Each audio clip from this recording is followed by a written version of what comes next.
Right. Can you open your Bibles? I don't have it flash here. But it's in Joshua chapter 6, verse 1 to 7. Joshua 6, verse 1 to 7.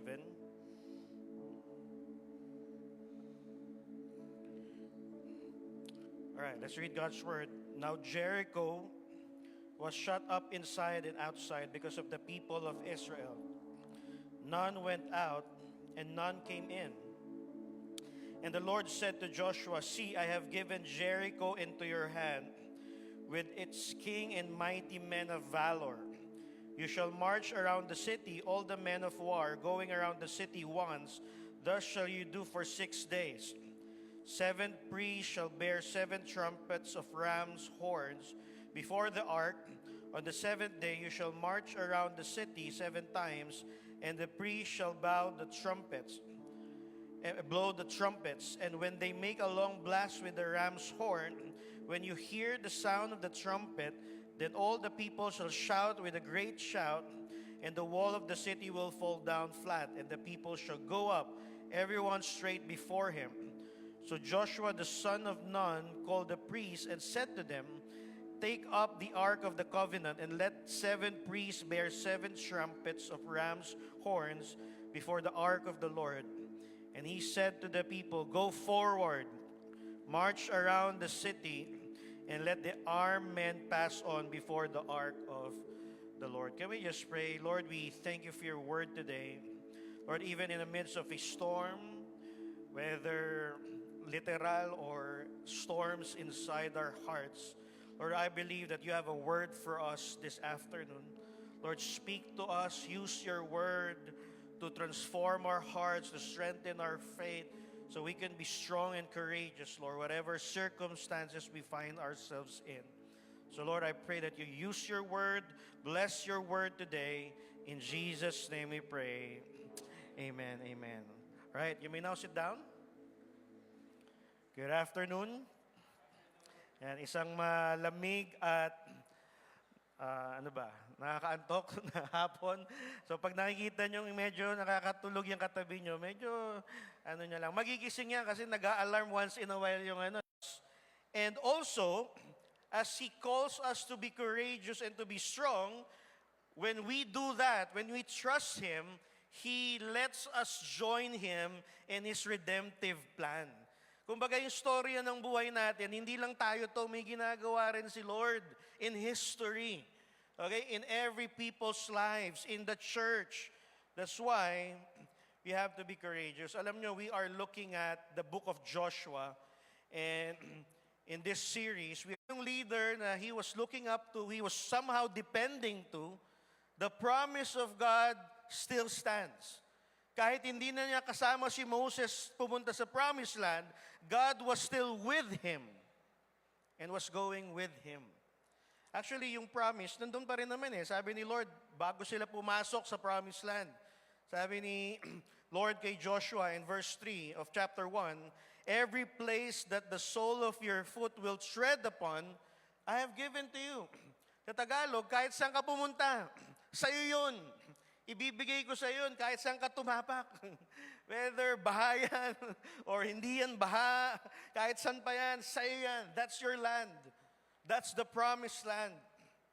Tapos sabi niya, verse 4, "From the wilderness and in this Lebanon as far as the great river, the river Euphrates, all the land of the Hittites, to the great sea, toward the going down of the sun shall be your territory." Sabi ni Lord kay Joshua, be strong, be courageous, because I have a promise for you. Ang lawak ng land. Tapos sabi niya, huwag kang matakot kasi pagpunta nyo doon, no man shall be able to stand before you all the days of your life. Have you ever experienced that? God has a big promise in your life, pero parang di mo alam, Lord, kaya ba talaga? Kinakabahan ka. Lord, matutupad ba talaga? Kaya ko ba talaga? There's so many uncertainty and doubts and worrying. But the promise still stands. Ang laki ng promise ni Lord kila Joshua. Kahit wala na si Moses. Actually, if you look at the map of the promise, it looks like this. Ganyan po kalawak. Nandito sila, they were standing right here, somewhere here. Hindi pa sila nakakapasok. But if you would look at the promised land, the land that God was given to them, it was so big, it was so wide, full of promises. It was a promised land. Sagana. So, it was, sabi nga ng mga scholars, parang kasing laki siya ng UK, United Kingdom. Ganon siya kalawak, ang daming magagandang crops, and that was the promise of God to them. But, here's the problem today. Last Sunday, ang problema, si Moses wala na. Medyo kinakabahan si Joshua. Okay? He was the leader now. Pero ngayon, ang problema, when they were about to enter the promised land, may mga giants, may mga cities na kailangan i-conquer kasi may mga nakabantay sa promised land. There were cities that needed to be conquered, and one of that city is the city of Jericho. Okay, I don't know if you've heard that, but one of the cities that they needed to conquer inside the promised land was the city of Jericho. Pero ito yung catch, ito yung problema. Yung Jericho, medyo challenging. Kasi sabi ni Lord, sabi in Joshua chapter 6 verse 1, now Jericho was shut up inside and outside because of the people of Israel, and none went out and none came in. So ito yung dilemma. May promise si Lord, ang ganda ng promise ni Lord, pero they needed to conquer it. They needed to take it. They needed to go there. They needed to be the one to step out in faith and conquer the land. Tapos sabi doon, hindi siya biro kasi ang itsura niya, it's almost like this. Okay? We can show the picture. It's almost like this. Yan, ganda na itsura niya. Ganun siya kalaki. Sobrang, sabi sa Bible, it was fortified. Silyado. None of the people came out and none of them came in. It was this high, it was so high, and it was surrounding the whole city, and it was very secure. Alam niyo, sa sobrang secure niya, dito banda, sa labas ng city, may mga ditches. Alam niyo yung ditches? Parang malalaking kanal. Na kung gusto mong atakihin yung Jericho at gusto mong pumunta, yung labas pa lang challenging na. Kasi may kanal. Mahulog ka, may bangin. So, the walls of Jericho was so high, it was so secure, it was impossible to conquer. But, it was the promise of God. It was the promise of God. And sabi sa verse 2, sabi sa Joshua 6 verse 2, ayan, and the Lord said to Joshua, see, I have given Jericho into your hand. At lahat ng army doon, lahat ng nakabantay doon, lahat ng kawal doon, lahat ng sino mang makalaban nyo doon, I have given them into your hand already. Do you see the situation here? The situation was impossible. The promise was too big. The promise was too impossible, it seems like, for Joshua. Kasi kung titignan mo naman kung babasahin mo naman talaga, parang imposible Ang taas, selyado, it was secure. But God said, I have given this into your hand. You just have to take it. You just have to go. You just have to step out in faith. You just have to trust me. You just have to believe me that I have given this to you. Nandun na yung promise, but it was almost impossible to conquer. It's given to them, but it was shut up in and out. It was fortified. Yung isa naisip ko, hindi ba pwedeng pag nag-promise si Lord, yung madali na, di ba, yung parang, sa'yo na tong pera, o yan, kukunin mo na lang. Walang kahit anong nakabantay, walang vault, walang harang, eto na. Lord, parang di ba pwede ganon? Pag nag-promise ka, Susubo ko na lang. Kakainin ko na lang. Di ba? I-claim ko na lang sa bangko. But how many of you here know, a lot of times in our life, it's not like that. When God gives a promise to your family, to your marriage, or to whatever in your life, sometimes you have to step out in faith in order for you to see that. Tama ba? Yung kailangan mo ipag-pray. Kailangan mong maniwala kay Lord. Kailangan mo siyang i-obey. Kailangan mo gawin ka. So that you would see that promise fulfilled. Ganun yung sitwasyon ni Joshua. Alam nyo ba, nung panahon pa lang ni Moses, actually, promise na yan ni Lord. Pero yung unang time kasi na they were about to enter, kinabahan sila. Okay? So, totoo maganda na yung promise land. Tinignan na nila, actually, in Numbers 13, verse 27 to 28, sabi dito, and they told him, we came to the land to which you sent us. It flows with milk and what? And Chucky. Ay, Chucky, sarap, di ba? Punong-puno ng milk and honey. Kumbaga, sagana yung land. It was the dream land. It was the land to be. It was the place to be. Pero alam nyo, nung unang beses na promise ni Lord yan, sabi doon, however, sabi nung mga spies ni Joshua at ni Moses, bumalik sila kasi in-scout nila Tapos sabi nila, wow, ang ganda dito. Pero pagbalik nila, sabi nila kay Moses, however, the people who dwell in the land are strong, and the cities are fortified and very large. And besides, we saw the descendants of Anak there. Okay? So sabi nila, mukhang hindi kaya. Maganda nga, pero mukhang hindi kaya. Sagana yung land, pero mukhang imposible, Moses. So they did not enter. They did not step out in faith. And you know what it cost? It cost them another 40 years. God allowed them to wander in the wilderness. Umikot sila for 40 years again. Okay? Because of their disobedience. They did not trust God. They did not believe that it was possible through God. So it took them another 40 years to do that. Minsan may ganun may promise si Lord, pero lagi tayong may however. Can you say that, however?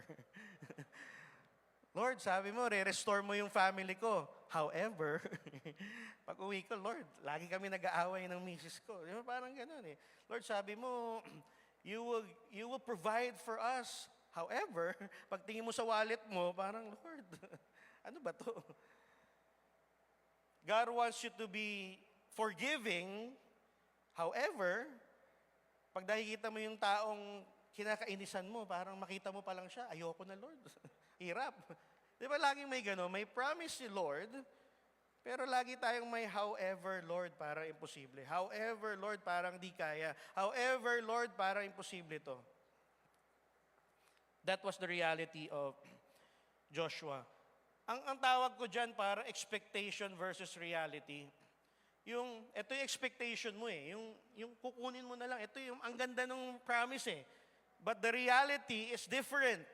Di ba sabi ni Lord, it was flowing with milk and honey, I have given you this land, pero pagdating nila doon, fortified yung city. Nakaselyado, ang hirap. So yung expectation nila, nandun na yung promise, pero pagdating nila doon, parang iba yung reality, Lord, Di ba? May mga ganun di ba? For example, one time, di ba, kunyari, bumili ka sa Lazada, ang expectation mo, I want to believe. Ang dumating, I want to live. Nangyari, Lord. Parang hindi ito yung binili ko, di ba? Naalala ko, bumili kami sa Shopee recently. Bumili kami ng libro, ireregalo namin sa isang kaibigan, and we waited for days to have that book. Alam niyo, dumating, imbis na libro, ready na ako i-wrap i-regalo Ang dumating, Tupperware. parang libro, Tupperware. Parang yung expectation mo, pero iba yung reality mo. Tama ba? Or probably, kakain ka, yung pizza, ang tingin mo sa pizza, sa box, uy, ayos to, laki ng pizza, di ba? Pag tingin mo, ganun yun sa box Pero pag binuksan mo, yun lang pala yung kita sa box, di ba? Parang, yung expectation mo ito, pero yung reality iba. Or Probably sa mga dads dito, akala mo, ang saya lang lagi, no, ng magpalaki ng baby, ng anak, di ba? Ang cute-cute lang nila. Pero akala mo, ganun lang eh. Pero ang totoo, ang expectation mo, ang himbing ng tulog mo. But the reality is so different. Sometimes, our experience of God's promise is like that. There is a promise. You're expecting to claim that promise. Ang ganda, flowing with milk and honey.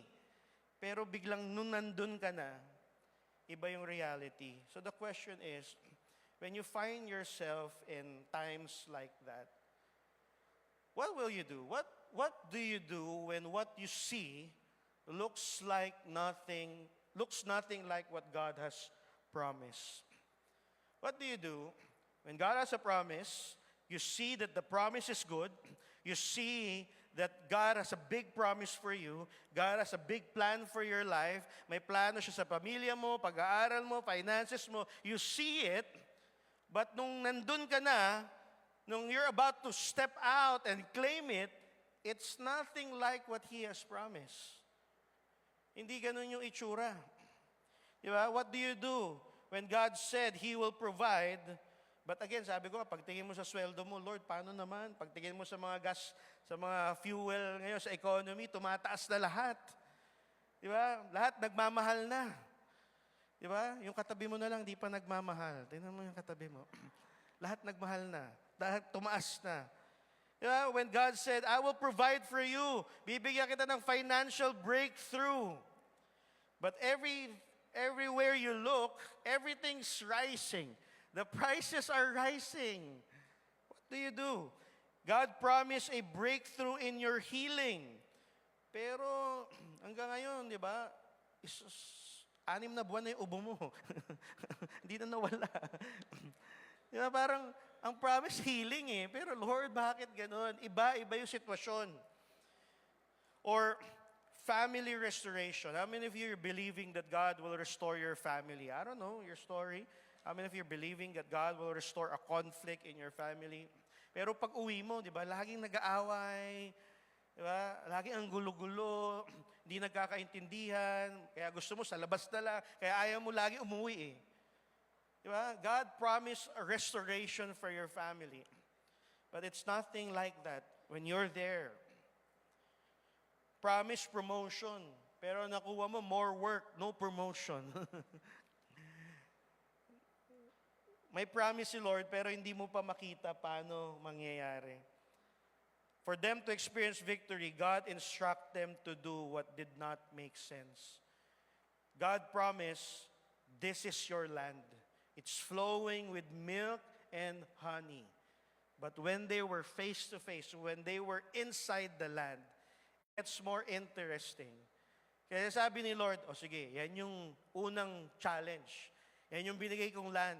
Kaso selyado, fortified, secured. Ang hirap, pasukin. So ito gawin nyo, sabi ni Lord. Verse 3, and God said to Joshua, you shall march around the city of Jericho. You shall march around the city, all the men of war going around the city once. Thus shall you do for 6 days. So ang instruction city, parang, why would we do that? I mean, if you know, if that's the instruction, it does not make sense at first, right? They were soldiers. What they know was to fight. Okay? Ang alam nila, lumaban. Pero sabi ni Lord, walang labanan. Na mga makes sense. Ito yung world eh. Ito yung economy, Lord eh. Yung pinapagawa mo sa akin, it doesn't make sense. Ang hirap. Hindi siya ganun kadali. Hindi ito yung kinasanayan ko. What will you do? Same thing. The calling of God to the people of Israel during that time is the same thing. Yung una, di ba? Trust God even when it doesn't make sense. Tapos pag may pinagawa sa iyo si Lord, obey God even what He tells you to do doesn't make sense to you. Obey God even if what He tells you to do doesn't make sense to you. I remember I have a victory group mate, a small group mate, years ago. may pinapagawa si Lord sa kanya. Ang promise na pinanghawakan niya kay Lord, financial breakthrough. So he had a job. As yung trabaho niya, he was sa inventory siya. So siya nag-check, siya nagre-release ng mga gamit. But it came to a point that his office mates were always tempting him to, alam mo yun, bulsa na natin tong gamit na to. Sa inventory sila eh.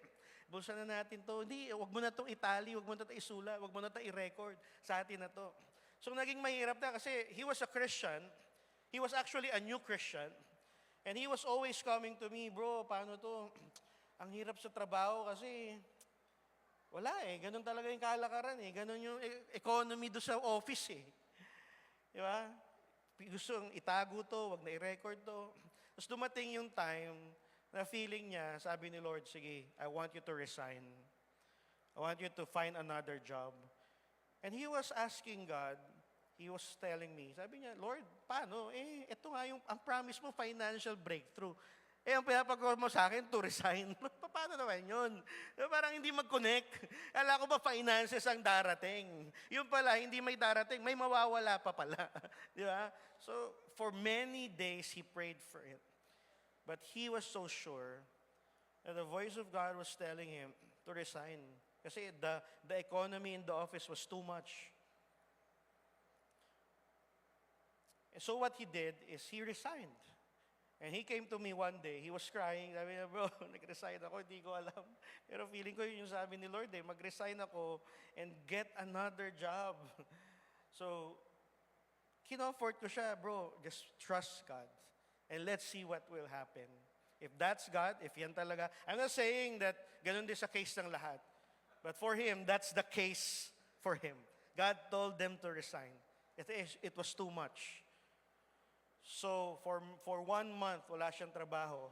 Imbis na breakthrough financially, challenge financially yung dumating. So, he kept on praying, he kept on praying. Every time we had a victory group, we will pray for him. And after 3 months, bumalik siya sa akin. Sabi niya, bro, good news. May trabaho na ako. Sabi niya gano'n, natanggap ako sa pinag-applyan ko. And you know what? The salary of my new job is 3 times bigger than what I used to have. What I used to have. But it took him 3 months of believing God, crying to God, Lord, akala ko breakthrough financially. Another story, recently, we had our victory group. One of my victory group mates told us a story. Sabi niya, nung fresh grad siya, di ba dati wala pa ng mga LinkedIn, wala pang job streets dati. Paano ba nag-a-apply? Nag-a-apply ka, iiwan mo, may building, may company, iiwan mo yung resume mo sa guard. Di ba? Tama ba? Nabutan niyo ba yun? Hindi mo alam kung makakarating sa HR yun, di ba? So sa iwanan mo, baka sakali. Sabihin mo sa guard, ito yung resume ko, baka may opening, babalikan kita. So, fresh grad siya, hanap siyang trabaho, and for many months, hanap siya ng iwan ng mga resume niya sa mga building. Buong Metro Manila, nalibot na niya ata. Pero walang tumatanggap, walang tumatawag. Hindi niya alam kung nakaabot ba sa HR o hindi. And he was a new Christian. Tapos, he was a new Christian. Tapos, he heard God in his life na what God was teaching him was generosity.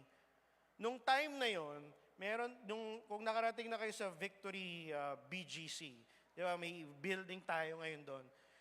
Nung wala pa yon, di ba, people gave because we know that building will raise up leaders, disciple people.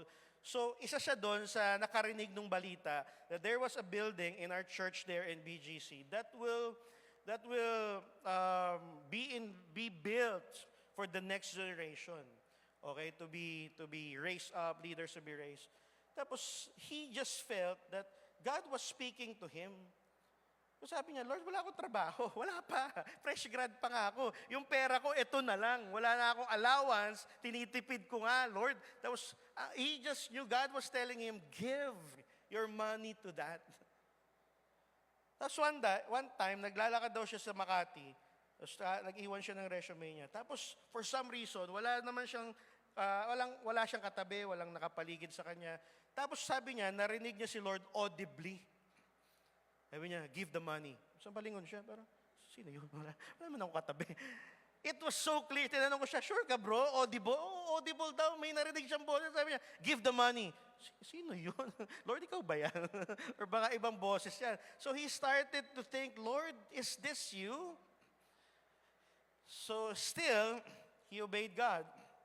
And when he obeyed God, he gave the money, his last money, ng paggamit niya pang-apply. And you know what? When he gave the money, after a month, someone called him, gave him a job. That's even, I think, sabi niya, parang twice bigger than what he gave. The salary, sabi niya, may trabaho na ako, okay, at ang ganda ng trabaho niya. So sometimes, di ba, parang there are times in our life like that God allows us to obey Him, even when it does not make sense. And God promised that He will be with you at sasaluhin ka niya. Okay? Pero I also recognize that there are times like, ginawa mo naman yung gusto ni Lord, sinunod mo naman, pero wala pa rin nangyayari. Tama ba? Ang ganda ng dalawang story kasi may nangyari na. It's a testimony now.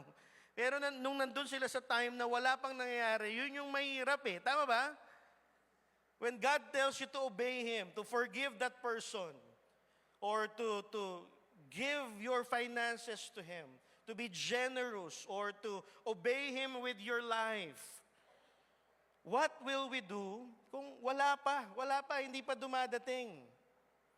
Actually, ganun yung sitwasyon nila, di ba? Kasi, napansin nyo ba, use a verse, sabi ni Joshua, ito yung gawin nyo, i-ready nyo yung mga trumpet, yung horns, we will march around. Pero hindi sinabi ni Joshua kung ilang beses at on the seventh day, the walls will fall down. Wala siyang sinabing ganon. So the Israelites, probably they were thinking, ano ba sinasabi nito ni Joshua? Why will we do that?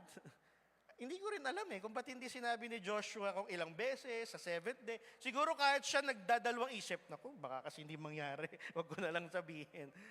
Or ayaw niyang madistract yung Israelites. Sa result, he just wanted them to obey God.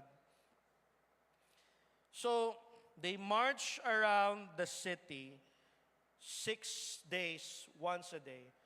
Na-imagine ko yung mga soldier, di ba? Pag uuwi sila sa bahay nila, sabi ng misis nila, ano nangyari? Sinong kinalaban nyo? Walang laban Ano nangyari? Nag-march lang kami. Baka bukas, lalaban na kami. Second day, wala pa ring laban na nangyari Iwanan ko na nga lang itong mga armas ko dito. Third day, ganun pa rin.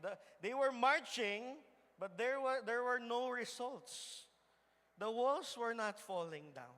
Fourth day, they march, wala pa rin. Fifth day, they march, wala pa rin. Sixth day, they march, wala pa rin. Tapos sabi ni Joshua, okay, seventh day, 7 times. Di ba? Parang, Joshua, nakadrugs ka ba? Parang, nangyari na. Parang high ata to. Wala nga nangyayari. Tapos ngayon, 7 times. Parang, why? It doesn't make sense. Parang ano nangyayari? But I realized, do you want God's best for your life? Do it God's way. Sometimes we want it our way. Sometimes because it doesn't make sense, we want to, gusto mong dumiskarte. Lord, minsan gusto mo pang turuan si Lord. Lord, alam mo, ito wisdom lang Ganon, Lord. What if ganito natin gawin?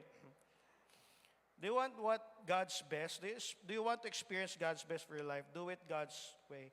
So they march for 6 days, once a day. Then on the 7th day, 7 times they march.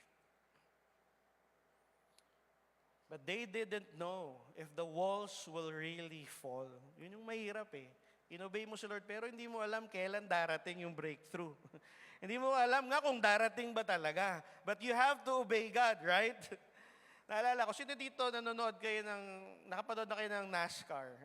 Di ba sa NASCAR, ang ganda Kasi, pag nasa last lap ka na, may kakaway doon na white flag. It will signal that this is the last final lap. So galingan mo na. Okay, gawin mo na lahat para manalo kasi final lap na to. Ito na yung championship, ito na yung finish line.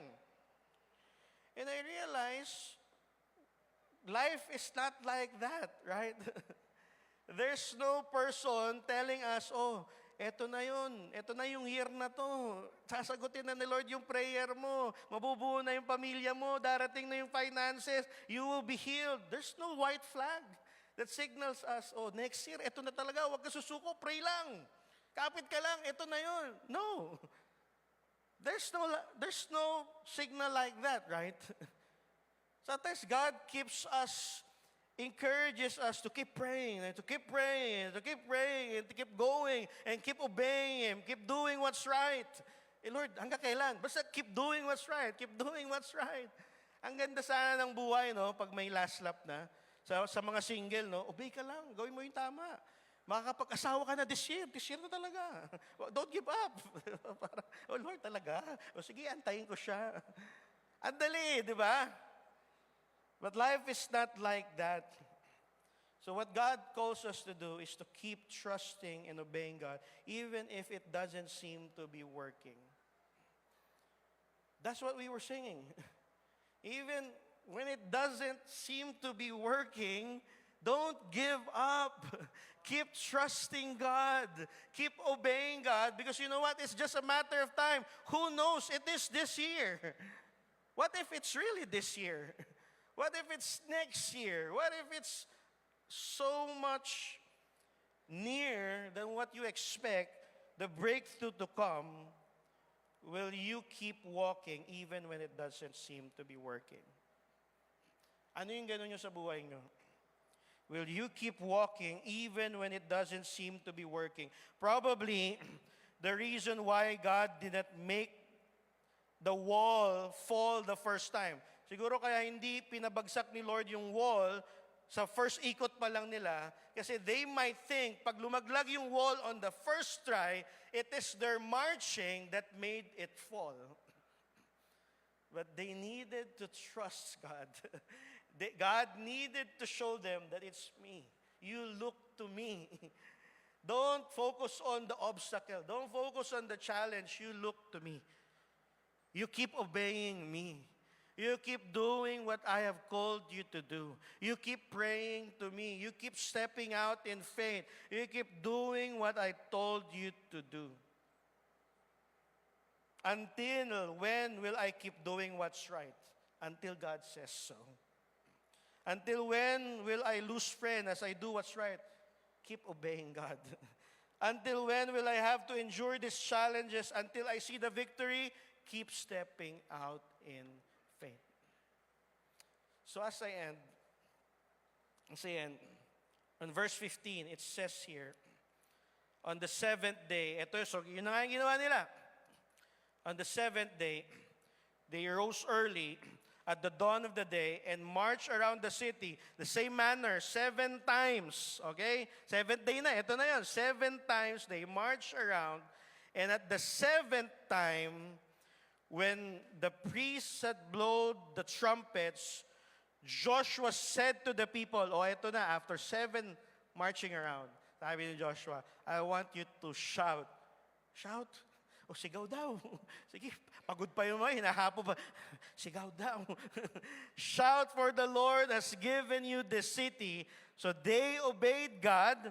So the people shouted and the trumpets were blown. As soon as the people heard the sound of the trumpet, the people shouted a great shout. And the wall fell down flat, so that the people went up into the city, every man straight before him, and they captured the city. The walls fell down. They didn't know it will really work, but they trust God, obeyed God, step out in faith, even when it did not make sense. So my encouragement for you today as I end is that if you're in a situation like that, you find yourself believing God, there's a promise, but He's asking you to do something, but it doesn't make sense. Tapos, hindi lang it doesn't make sense, you don't know kung hanggang kailan ba niya ito pinapagawa sa'yo. Keep walking. Can you say that to the person next to you? Keep walking. Because God is working in ways we don't expect. Ito matindi. I'll just end with this very quickly. You know what the result of their walking? When the walls fell down, hindi lang medyo nasira, as in, demolished. If you look at the story, walls fell down. And then when they entered, everyone was dead. They were able to defeat everyone except one family. Yung family ni Rahab, sabi sa verse 25, but Rahab, the prostitute, unlikely person, and her father's household and whole who belonged to her, Joshua saved alive. And she has lived in Israel to this day because she hid the messenger whom Joshua sent to spy out to Jericho. May isang pamilya na tira, in-spare ni Lord. Tapos alam nyo, anong significance nun? 100 years later, hundreds of years later, si Rahab became the lineage of Jesus. Jesus was born out of the lineage of Rahab. From Boaz to Obed to Jesse to David, and then fast forward, in the lineage came out Jesus Christ. Minsan ganun si Lord eh. Lord, kaya pala pinag-aantay mo kasi kahit hindi ko alam, it doesn't make sense, you're doing something pala. Behind the scenes, you're working out not just in my life, but in your whole redemptive plan, you're doing something. So, I want to conclude everything. Trusting and obeying God always makes sense. Sa totoo lang. Because when we obey God, He allows us to be part of His redemptive plan. Amen? Where do you need to trust God? What doesn't make sense in your life? Can you close your eyes, please? I want to pray. What doesn't make sense? Is God telling you to step out in faith? To forgive someone? To be generous?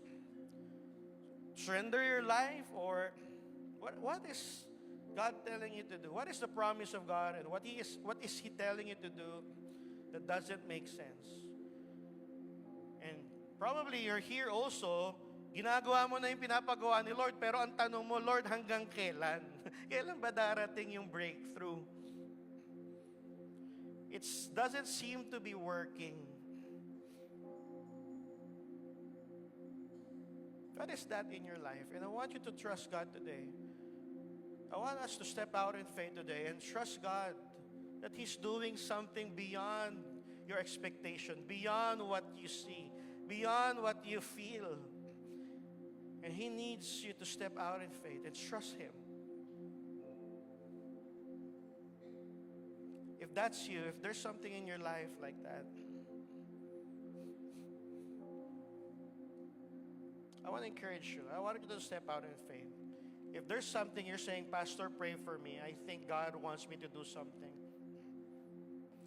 Can you stand, please? Can you stand up? And I want to pray for you. Just stand. If that's you, just stand. And we're going to worship God. Just stand. Before we worship God, just stand. If that's you, I will pray for you. Lift your hands. Just lift your hands. Just lift your hands. I'll pray for you. Just lift your hands. It's okay. If you don't understand, just lift your hands. Lord, I pray for these people lifting their hands. Lord, I may not know what they are claiming. But Lord, I know some of them, they're in a hard place. Lord, probably some of them, they've waited for so long. Probably for some of them, they've prayed for so long. And nothing's working. Nothing seems to make sense. Probably some of them, Lord, you're calling to step out in faith, to start that step, to trust you, to obey you, no matter what it costs, no matter whatever others would think. So Lord, strengthen them. Lord, give them the strength to be courageous today. Like what you have let the Israelites experience. You're that same God. You're still the miracle worker, way maker. Nothing is still too hard for you. So Lord, I pray for everyone lifting their hands in Jesus' name. Can we all stand? Can we all stand? We're going to... But can you close your eyes, please? Close your eyes. I want you to hear this song. And as we sing this song, I want you to think of the things that seems impossible for you. And I want you to claim this, that sometimes even when it doesn't make sense, even when it's not working, Come on, close your eyes. I want you to hear this song right in your situation. And God will strengthen our faith today. God will make our hope rise today. Come on, let's hear the lyrics of this song. Let's hear this song. If you want to lift your hands, lift your hands. Come on, believe God. God is strengthening your faith today.